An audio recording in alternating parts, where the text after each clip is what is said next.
রহমান রহিম। আসসালামু আলাইকুম। আজকে আমি পাটিসাপটা বানাচ্ছি। এই যে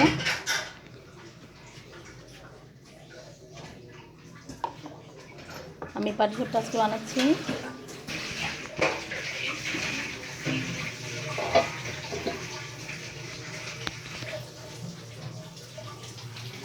এই যে পাটিসাপটা ক্ষীরগুলা,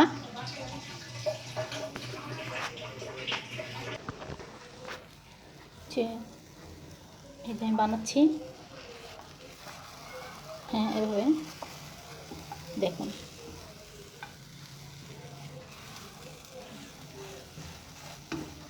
আসলে পাটিসাপটা পিঠাটা কিন্তু সবাই পছন্দ করে, শুধু আমরা না। আর পিঠা খেতে কিন্তু সবাই ভালোবাসে। তো আর পাটিসাপটা পিঠাটা বিশেষ করে আমার আম্মু কিন্তু অনেক মজা করে বানায়। তো আমরা ম্যাক্সিমাম ক্ষেত্রেই যখন আমরা পাটিসাপটা করি তখন আমার আম্মুর হাতেই বলি বানানোর জন্য।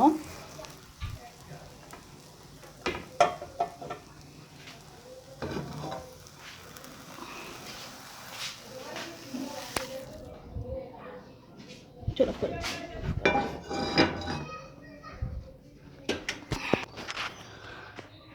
হয়ে গেল আমাদের পাটিসাপটা পিঠাগুলো।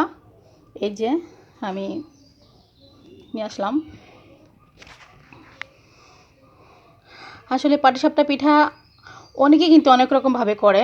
কেউ করে নারকেল দিয়ে, কেউ করে সুজি দিয়ে, আবার কেউ করে গুড় দিয়ে। তো আমি মনে করি দুধ দিয়ে ক্ষীরটা যদি করে তাহলে অনেক টেস্ট হয়, অনেক ভালো লাগে খেতে। তো এই জন্যই আজকে পাটিসাপটা পিঠার রেসিপিটা আমি দেখালাম।